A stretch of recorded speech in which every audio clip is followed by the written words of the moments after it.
दोस्तों, हमारे घर में 3 नन्हे मेहमान आए हैं। रेड वेंटेड बुलबुल प्रजाति के ये बच्चे बहुत ही प्यारे होते हैं। रेड वेंटेड बुलबुल के पीछे पूंछ में एक लाल निशान होता है, इसलिए इसको रेड वेंटेड बुलबुल कहा जाता है। बुलबुल छोटे पेड़ों पर अपना घोंसला बनाती है। इसने अपना घोंसला हमारे घर में अनार के पेड़ पर बनाया है। इसका घोंसला ज़्यादा ऊंचाई पर नहीं होता है और छोटा सा घोंसला बनाती है और अंडों से बच्चे निकलने तक बारी बारी से उनकी देखभाल करती है।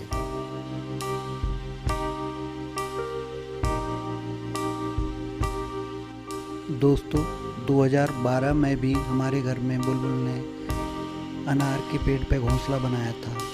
उस समय भी उसने 3 अंडे दिए थे, जिसमें से 3 बच्चे निकले थे। ये वो 2012 का घोंसला है जिसमें 3 बच्चे निकले थे। अगर आप घोंसले को ध्यान से देखेंगे तो पाएंगे कि इसमें लकड़ी के साथ साथ प्लास्टिक के रेशे और तार जैसी चीज़ें भी घोंसले को बनाने में इस्तेमाल की हैं। ऐसा इसलिए होता है साथियों, आजकल पर्यावरण में पेड़ों की कमी और जिस किसी पौधे, तने या किसी वनस्पति से पक्षी घोंसले बनाते हैं, उनकी कमी होती जा रही है। तो संसाधनों की कमी से पक्षियों को मजबूरी में प्लास्टिक, लोहे, तार, इस तरह की चीज़ें घोंसलों में अपने काम में लेनी पड़ रही हैं।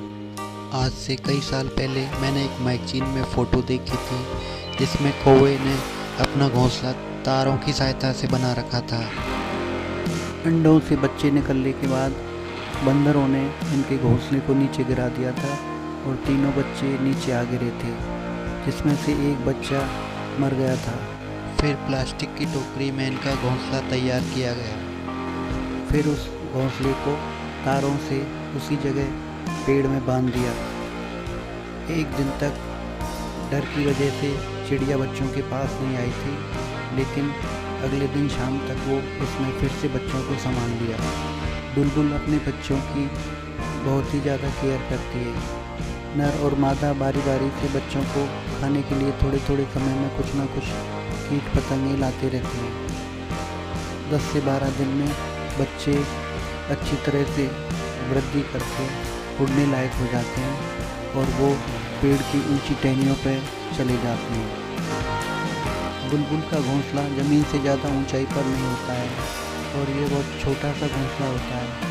तो बच्चे जैसे जैसे बड़े होते हैं वो घोंसले से बाहर निकलते हैं और नीचे गिर जाते हैं, तब बहुत कम बच्चे बच पाते हैं। इस बात के अनुभव को ध्यान में रखते हुए मैंने इसके चारों तरफ एक जाली लगा दी, जिसमें लकड़ी और छोटे छोटे पत्तों से उसको भर दिया कि बच्चे नीचे ना गिर सकें और बिल्ली से भी बचाव हो सके।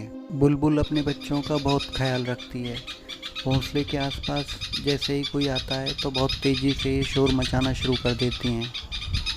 मैंने भी छुप छुप के रिकॉर्ड करने की कोशिश की, तब उनको पता चल जाता और बहुत शोर करने लग जाती।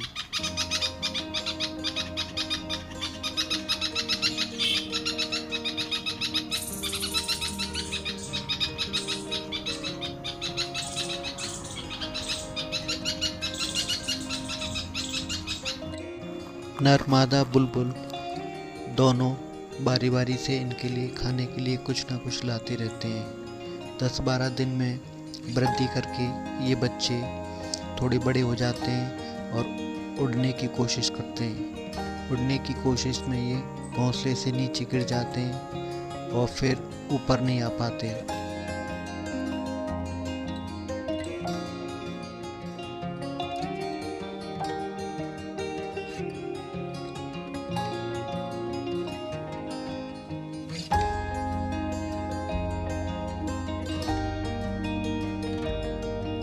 पिछली बार बुलबुल ने 3 बच्चे दिए थे, जिसमें से बंदरों के गिराने के कारण एक बच्चा मर गया था और 2 बच्चे अच्छी तरह बड़े हो गए।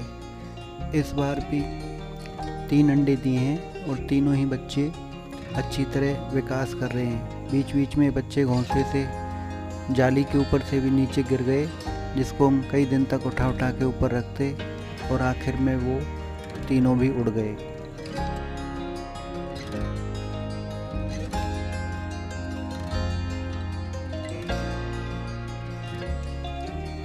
दोस्तों, अलग अलग पक्षी अलग अलग प्रकार के पेड़ों पर अपने अंडे देते हैं, घोंसले बनाते हैं और अलग अलग तरह की वनस्पति का प्रयोग करते हैं। सभी पक्षी एक समान लकड़ी या टहनी का प्रयोग नहीं करते हैं। इसीलिए कहा जाता है कि अधिक से अधिक हमें पेड़ लगाने चाहिए, वनस्पति को संरक्षण देना चाहिए, क्योंकि हम तो पक्के मकानों में रहते हैं, लेकिन इन वन्य जीवों का सहारा तो प्राकृतिक संसाधन पेड़ पौधे ही हैं।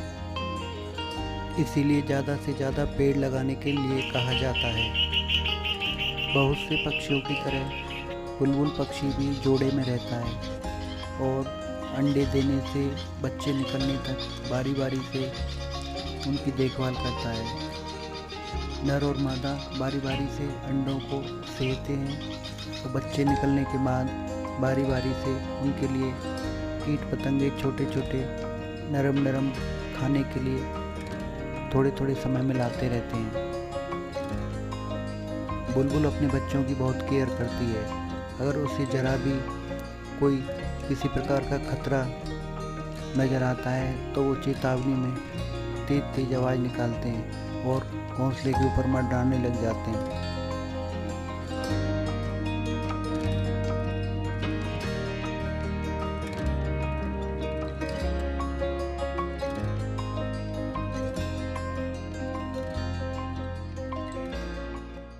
दोस्तों, ये बुलबुल का वही घोंसला है जिसमें से बच्चे निकलकर उड़ चुके हैं। बच्चों की सुरक्षा के लिए इसमें एक चारों तरफ जाली लगा दी थी, जिससे बिल्ली वगैरह इसके ऊपर तक चढ़ के घोंसले में मुँह ना दे सके। अब ये घोंसला फिर से तैयार रहे, इसलिए इसमें मैं थोड़ी घास और तिनके डाल देता हूँ, जिससे कोई पक्षी फिर से इसकी ओर आकर्षित होकर अपना घोंसला बना ले। साथियों, मैं अपने अनुभवों को YouTube के माध्यम से आपके सामने पेश करने की कोशिश कर रहा हूँ। अगर आपको वीडियो पसंद आई हो तो कृपया मेरे चैनल को सब्सक्राइब और वीडियो को लाइक करने का श्रम करें।